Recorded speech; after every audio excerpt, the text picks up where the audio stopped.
Hello there everyone, my name is Owen and welcome back to BrokeNbricks, where today I'm going to be talking about the LEGO Lord of the Rings Prancing Pony set leak.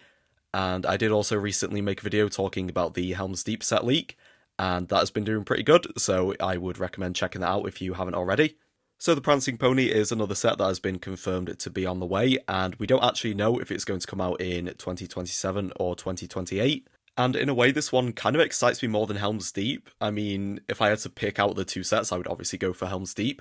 But by comparison, the Prancing Pony is way less iconic than the other sets that we've been getting in the last 4 years. And it's barely even in the movie. I think it's maybe got 5 minutes of screen time, and we don't even get a proper full exterior shot. So I think it's really promising that LEGO is branching out to give us a less recognisable location. No offense to the Prancing Pony, but I think it's undeniable that it is far less iconic than something like the Shire or Helm's Deep. So if this one sells well, then I'm sure that will open up the door for a lot of other sets in the future. So going back to the leak, this is kind of the same deal as what we had for Helm's Deep, where all we have confirmed is that the set is happening. So we don't actually know the price or the number of minifigures or pieces. And like I mentioned earlier, we barely see the Prancing Pony from the outside in the movies, so I did have to look up what it actually looks like. And I've been looking at the model from Weta Workshop, and it is actually quite a long building, so I feel like what LEGO is going to do is cut it in half and make it an open back building, and then what they could do is maybe put a hinge in the middle so that you can fold it up into a square if you wanted.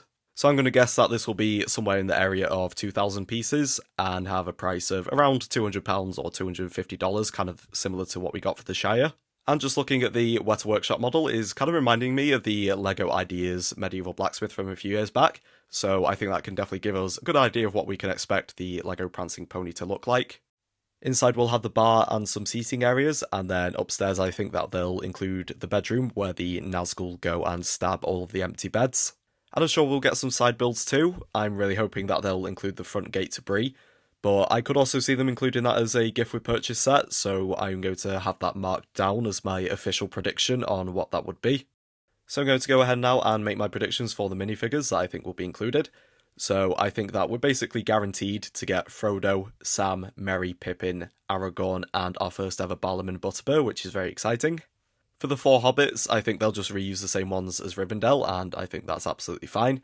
And then Aragorn is going to need an updated minifigure to give him the correct outfit. Then of course Butterbur is the innkeeper, so they kind of have to include him.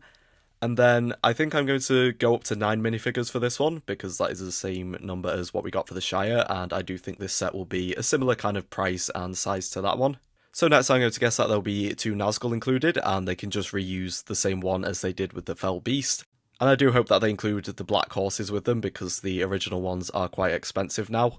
And then finally, I have seen some rumours going around that the character that Peter Jackson plays eating the carrot will be included. That hasn't been confirmed by any reliable sources, so definitely take that with a grain of salt. But honestly, I do think he's the next most likely inclusion, so I'm going to go ahead and add him in the number 9 spot. And that is my predicted minifigure lineup, so hopefully we do get all 9 of them, but at the very least I'm positive that the 4 hobbits, Aragorn and Butterbur will definitely be included. Anyway, that is it for my thoughts and predictions on the LEGO Lord of the Rings Prancing Pony set.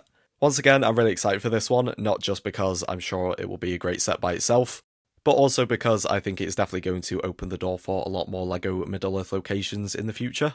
So if you enjoyed this video, please leave a like and consider subscribing to my channel so that you don't miss out on any of my other LEGO Lord of the Rings videos. Thank you everyone very much for watching, and hopefully I will see you in the next video.